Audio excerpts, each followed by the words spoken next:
눈으로 본 거, 머리로 계산한 것대로 말하지 않았습니다. 하나님이 우리를 기뻐하시면, 하나님이 우리와 함께 계시면 그들은 우리의 밥이다. 할렐루야. 그런 마음을 가질 수 있어야 돼요. 여호수아와 갈렙은 하나님의 약속을 믿었고 하나님께서 약속하신 땅을 바라봤어요. 정탐꾼들이 어떻게 되었습니까? 가나안 땅의 정탐에서 스스로 메뚜기라고 여겼던 10사람, 그들의 말대로 메뚜기처럼 하나님의 역사에서 사라졌습니다.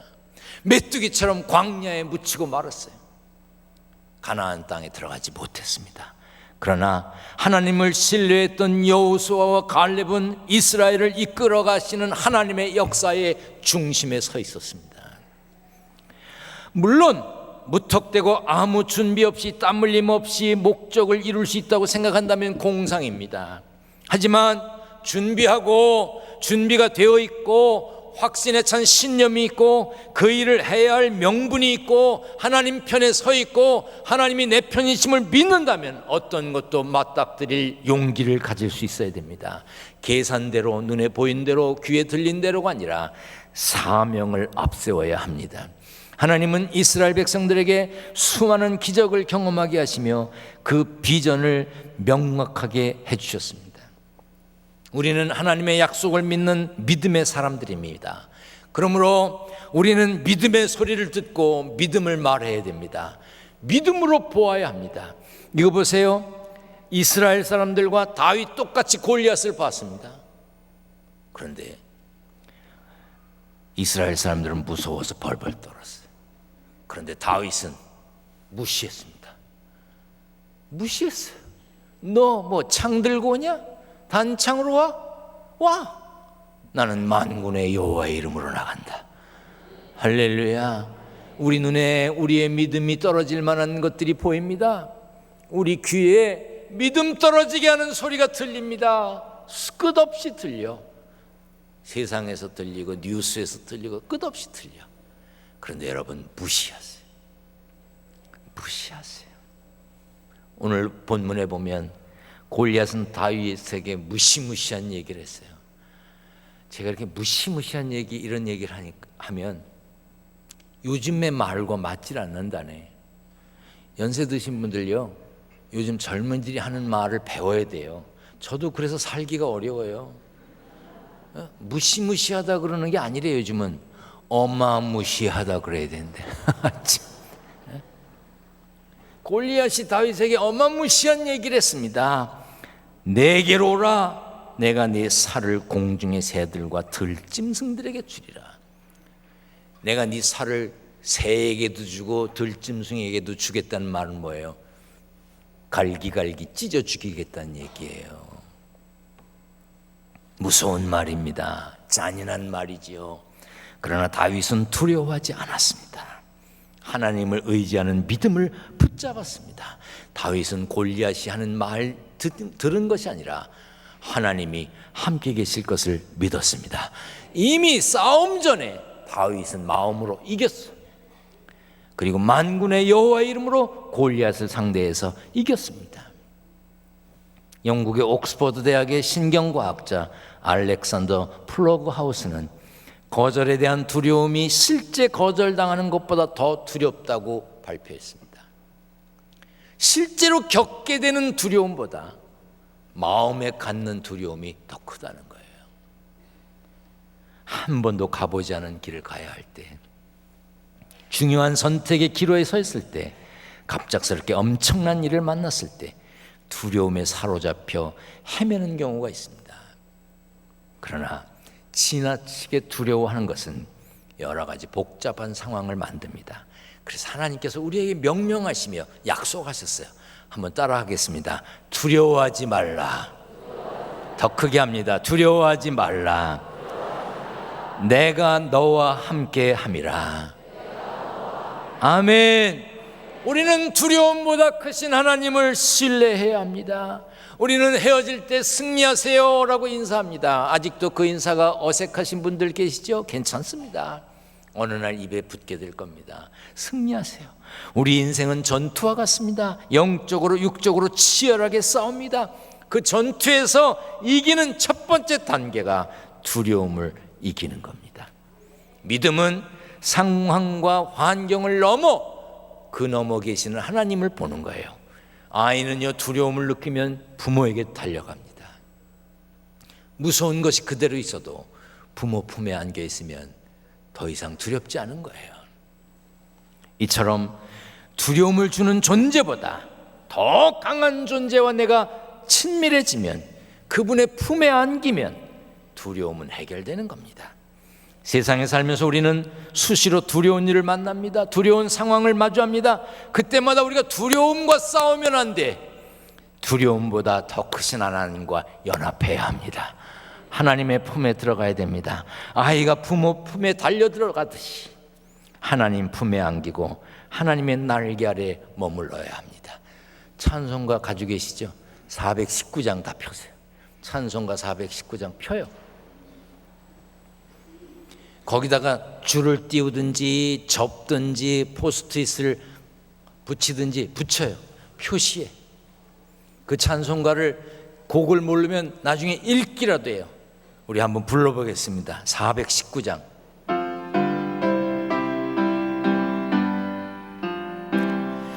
주 날개 밑 내가 편안히 쉬네. 밤 깊고 비바람 불어쳐도 아버지께서 날 지켜주시니 거기서 평안히 쉬리로다. 주 날개 밑 평안하다. 그 사랑 그늘 짜니뇨. 주 날개 밑 내 쉬는 영원히 거기서 살리. 주님의 은총의 날개 아래 살아야 합니다. 아멘. 주 날개 밑 나의 피난처 되네. 주 날개 밑 참된 기쁨이 있네. 주님의 날개 아래 있어야 합니다. 야고보서 4장 8절에 하나님을 가까이 하라. 그러면 너희를 가까이 하시리라. 하나님을 가까이 하는 게 두려움을 이기는 비결입니다. 어떻게 가까워질 수 있습니까? 생각을, 마음을 공유해야 합니다. 공유해야 가까워져요. 왜 친구 만나면 좋아요? 생각을 같이 하고 있는 게 많거든요. 친해지려면 공유해야 됩니다. 여러분, 과묵함은 친밀함이 아닙니다. 아버지들 잘 들으세요. 과묵한 아버지들 말도 안 하고 그러니까 애들이 어려워만 하고 친하질 않은 거야. 애들한테 얘기를 해야지. 우리도요, 아들만 둘이라 어쩌면 나하고 똑같은지. 내가 뭘 물으면 네 그런데요, 그건 이렇고 저렇고 이렇게 해야 되잖아.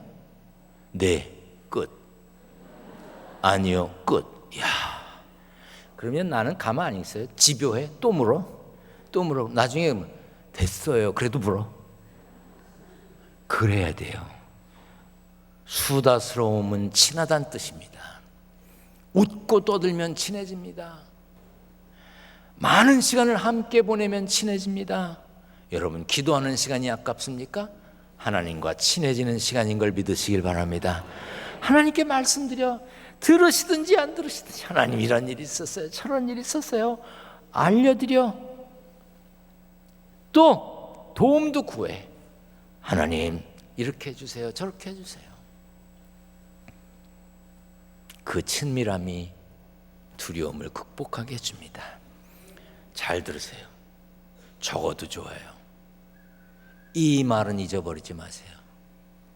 예수 믿는 성도는 문제를 가지고 있는 게 아니에요. 기도 제목을 가지고 있는 거예요.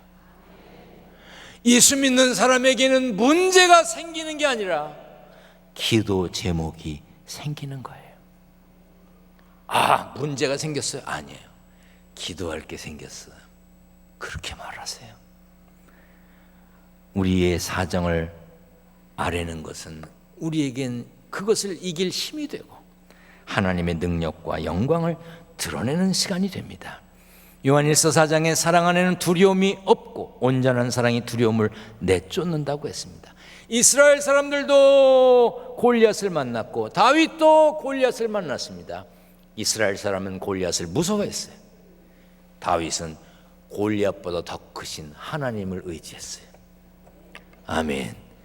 우리의 머리로 생각하는 가능성만 따져보고 우리의 머리로 손익계산만 따져보면 믿음이 설 자리가 없습니다. 우리는 가끔 우리 자신에게 이렇게 말해줘야 됩니다. 신이라 수고 많다. 이 세상 사는 게 쉽지가 않지. 너 잘해. 너 그만하면 열심히 사는 거다. 잘한다. 속상한 거 참았을 때 칭찬해 주세요. 잘했다. 잘했어. 남들이 보고 약간 돌았다고 생각할지 몰라도 잘했다. 한번 해봐요. 잘했다. 너 잘했다. 한 가지 더 해. 두려워하지 말아라. 두려워하지 마라. 머리로 계산하지 마. 장난감 가게에 엄마랑 같이 간 애는요, 엄마하고 친한 애는, 진짜 엄마를 엄마라고 믿는 애는요, 자기가 갖고 싶은 장난감 딱 움켜쥐고 가슴에 품고 이거. 그럼 엄마가 뭐랍니까? 너 그게 얼마짜리지? 애가 알 게 뭐야?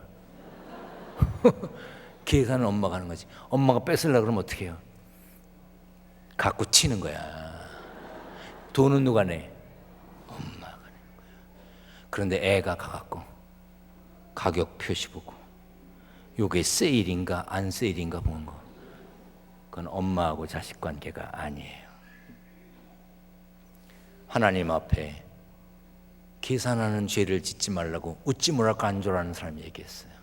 하나님 앞에 계산하는 죄를 짓지 말고 두려움을 이겨내는 사람, 다윗과 같은 사람, 하늘 사람으로 사시기를 축원합니다. 전능하신 하나님 감사합니다. 우리의 머리로 우리의 계산으로 판단하고 함부로 결정을 내리는 어리석은 자가 아니라 하나님께 맡기고 하나님 의지하고 승리의 삶의 주인공이 되는 하늘 백성들 되게 하여 주시옵소서. 하나님, 말씀을 들은 것으로 그치지 않게 하시고 말씀을 가슴에 품고 믿음대로 살게 하여 주옵소서. 예수님의 이름으로 기도하옵나이다. 아멘.